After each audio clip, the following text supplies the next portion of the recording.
तो मोदी साहब विजिट करते थे कंटिन्यूअसली और उसको पकड़ के पूछते कि ये चाय किसने मंगाई है, तो वो लड़का बताता कि ये इस ऑफिसर ने मंगाई है, तो उसके ऊपर एक्शन लेते थे।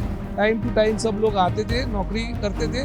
तो पहले की दुर्दशा ऐसी थी कि सब लोग सिग्नेचर करके घर चले जाते थे। मुख्यमंत्री का ओपिनियन नहीं आता था, तब तक वो फाइल क्लियर नहीं होती थी। उनका सारा मिनिस्ट्री पर भी कंट्रोल था, तो वो नुकसान करने वाले जो पत्रकार हैं उनको उन्होंने बैन किया है। या उनकी खुशामद करने वाले होंगे, उनको कुछ नहीं करना है।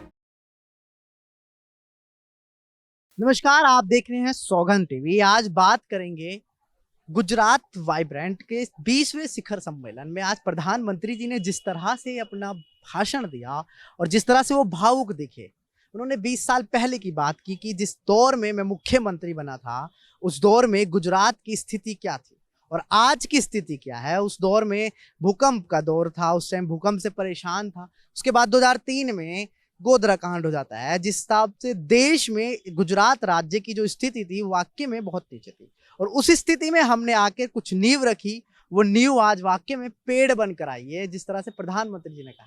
जानना चाहेंगे लोगों की क्या राय है इस बारे में और वो क्या कहना चाहेंगे गुजरात मॉडल के बाद। सर, मैं एक्चुअली गुजरात से आया हूँ, तो मुझे तो प्रैक्टिकली मैंने देखा हुआ है। जब केशुभाई सरकार थी तभी ये संगठन मंत्री थे। उस वक्त उनको सब सुपर चीफ मिनिस्टर ही बोलते थे, तो सारा कंट्रोल उस वक्त भी उनके पास में ही था। भले केशुभाई सत्ता पे थे, मुख्यमंत्री थे, लेकिन उनके कहने पे ही सारा सरकार की व्यवस्थाएं चलती थी और बिल्कुल परफेक्ट चल रही थी। उसके बाद में केशुभाई पटेल को कुछ वजह से रिजाइन करना पड़ा और इनको मुख्यमंत्री का पसंदगी किया। तो मुझे तो गौरव था उस वक्त भी और अभी भी है, और उन्होंने इतना परफेक्ट मैनेजमेंट किया है कि उसमें कोई प्रॉब्लम नहीं हुआ है। आज तक कोई भी समस्याएं आई है उनका उन्होंने सबसे अलग तरीका उसका सॉल्यूशन का निकाला है। जब भूकंप आया, तब आपने जो भूकंप भी बात कर रहे, तो मुझे व्यक्तिगत रूप से मैं उनको सुना हुआ है सामने कि वो विश्व हिंदू परिषद कार्यालय में आए थे और उन्होंने यही बोला था कि मैंने जब भूकंप आया तो वहाँ पे कोई मेडिकल कैंप नहीं लगाया है, क्योंकि वहाँ पे कोई फैसिलिटी प्रोवाइड नहीं कर सकते जितनी अच्छी ज़रूरत है उतनी, क्योंकि वहाँ पे ऑपरेशन करना नामुमकिन है। डॉक्टरों को फैसिलिटी देना और उनका खाना पीना रहना सारी व्यवस्थाएं टूट जाती है। इलेक्ट्रिसिटी का प्रॉब्लम था, तो ऑपरेशन करना भी बहुत मुश्किल है। तो सबको फ्लाइट में बिठा के, जो भी पेशेंट थे, जो असरग्रस्त लोग थे, उनको बिठा के सीधा अहमदाबाद या तो बड़ी बड़ी हॉस्पिटलों में ट्रांसफर करके उनकी मेडिकल ट्रीटमेंट करवाई, ताकि उनका अच्छी तरह से रिजल्ट आया और परफेक्ट रिजल्ट आया। मैं खुद भुज ऑयल सिंग तेल जो खाने का है वो मैं सेवा कार्य कर रहा था। मैं खुद भुज गया था, एसटी में पूरी नाइट जर्नी किया। दूसरे दिन पूरी एसटी भर के मैंने स्टेट ट्रांसपोर्ट की जो बस थी उसमें 5-5 लीटर के जो तेल के डब्बे थे वो भुज के एक विश्व हिंदू परिषद के कार्यालय में मैंने सबमिट करवाए, एंट्री करवाया। फिर मैं ये बस खाली बस लेके वापस आया था। पूरा दृश्य मैंने देखा हुआ है भूकंप का। तो वो जो नज़ारा देखा था, मेरा खुद का हृदय द्रवित हो गया था। मैंने रात का खाना नहीं खाया था। दोपहर को मेरे को एक फार्म हाउस था हमारे एक कार्यकर्ता के, वहाँ पे मुझे खाना खिलाया गया। तो उसका जो रिजल्ट देखा जाए तो इतना परफेक्ट रिजल्ट आया था और बहुत ही लगन से उन्होंने काम किया था। और उसके बाद में जब गोधरा कांड हुआ, तो गोधरा कांड में भी उनको हिंदुओं ने भी उन्होंने कुछ रोष का भोग बनना पड़ा था, क्योंकि क्या हो रहा है क्या नहीं, क्या कैसे हुआ वो पता नहीं था। लेकिन गोधरा कांड हुआ, उसके बाद में वो विजिट करने के लिए जब वो ट्रेन की करने के लिए गोधरा गए थे, तब उन्होंने, हिंदू लोगों ने उनको धक्के मारे थे, तो मतलब वो उनको फेस करना पड़ा था। फिर उन्होंने अच्छी तरह से मैनेजमेंट किया, पूरा कौमी जो दावानर था उसको समन कर दिया उन्होंने और अच्छी तरह से उन्होंने काम किया। रवैया था काम करने का, हमने खुद ने ऑब्जर्व किया है कि इतना परफेक्ट और आज तक किसी ने ऐसा मैनेजमेंट नहीं किया है। हमारी एक हॉल में सबसे मुख्यमंत्री नहीं थे, उसके बनने वाले थे, तब उन्होंने यही बोला था कि आप लोग मेरे पास आओ, लेकिन कोई बदली का, ट्रांसफर का ऐसी कोई रिक्वेस्ट लेके मत आना, क्योंकि मैं ऐसा कोई काम नहीं करूंगा, ताकि उसका समाज में मैसेज गलत जाए कि भी ये भ्रष्टाचार या तो कुछ अलग तरीके से काम कर रहे हैं। तो कार्यकर्ता को बिल्कुल स्पष्ट पहले ही दिन बोल दिया था। उसके बाद में उन्होंने इस तरह से कारोबार किया। मैं, मेरा मौसी का जो लड़का, मेरा ब्रदर है, वहाँ सचिवालय में लिफ्ट मैन का जॉब करता था। वो तो कोई कार्यकर्ता नहीं था, वहाँ का सर्विस मतलब पर्सन था।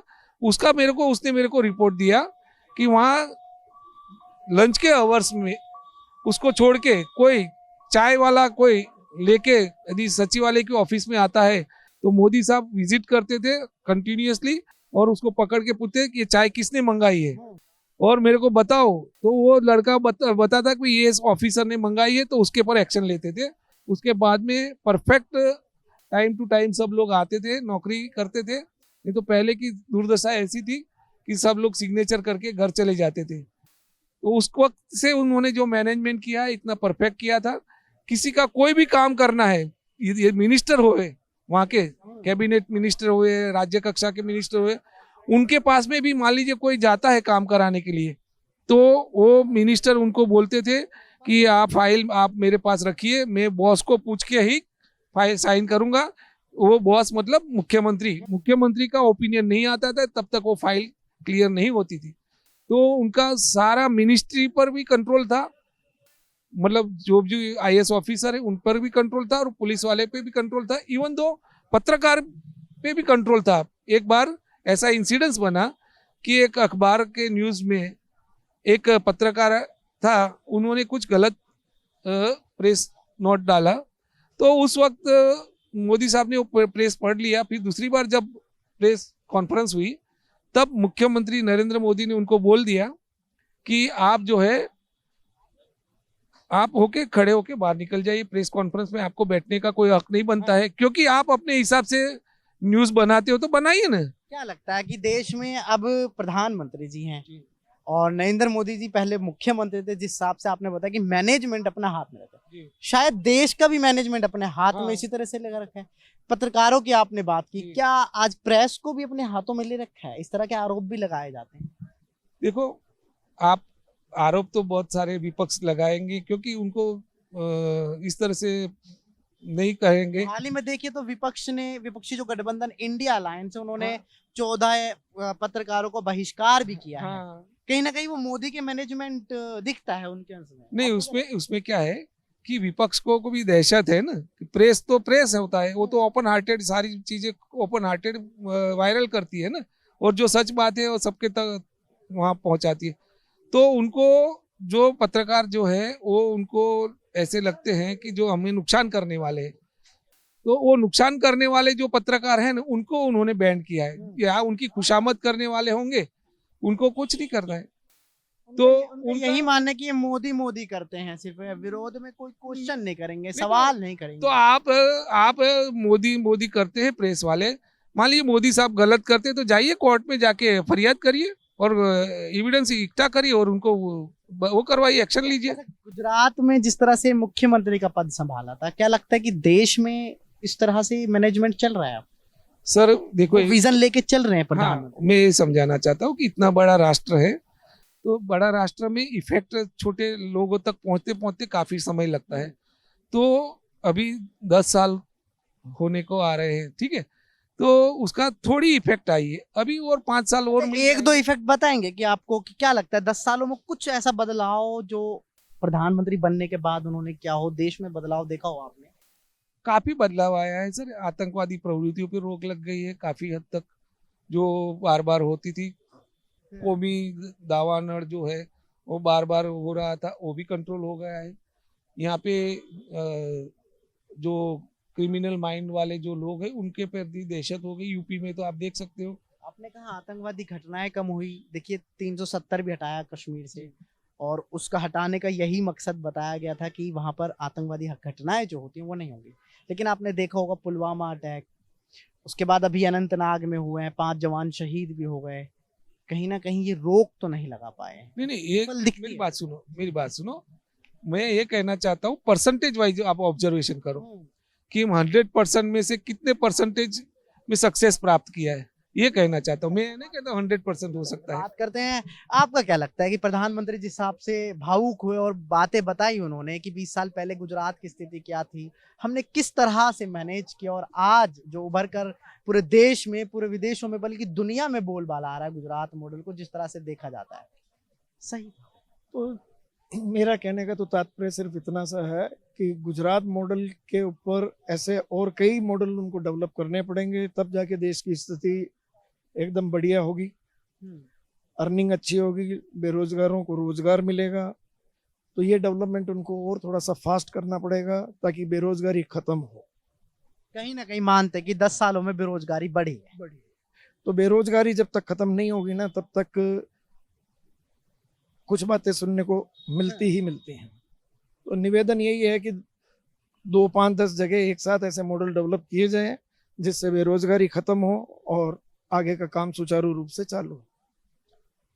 ये कहना था प्रधानमंत्री नरेंद्र मोदी जी के वक्तव्य पर, जिस तरह से उन्होंने गुजरात में जाकर गुजरात की बात की और 20 साल पहले की बातें की कि उस समय क्या स्थिति थी और आज गुजरात की कहां पर पहुंच चुका है।